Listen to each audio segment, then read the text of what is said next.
Everyone, it's Miss Brenner. I hope you're all doing well and staying happy and healthy.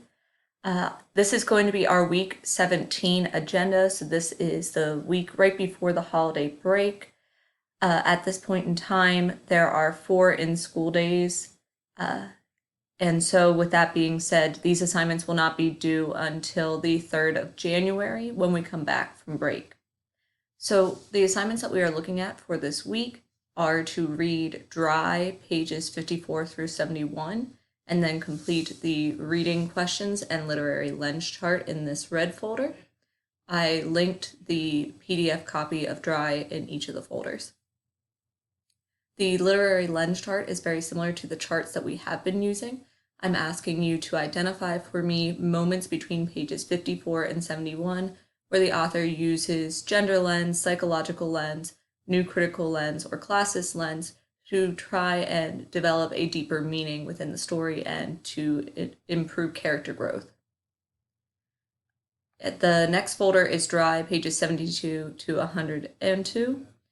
So you have your reading questions and a discussion and the PDF. We are then going to take just a mini break from reading Dry to look at some other apocalyptic situations within the genre. So another popular subgenre within this area of literature is the nuclear apocalypse. So we're going to watch a short video that talks about how many nukes it would take to end humanity. We are then reading Flash Crash. I did make some slight edits to the story. Nothing that impacts the plot, just some slight edits as far as where the author seemed to go off topic, and it didn't seem to apply to the story. There are also reading questions and then the reflection piece for this story.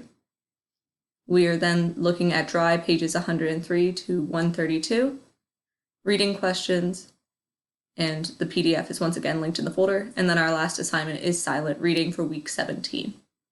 Those are all of our assignments for this week before the holiday break.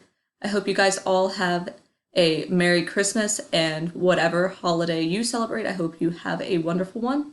Enjoy your winter break, and I will talk to you guys when we get back. Bye.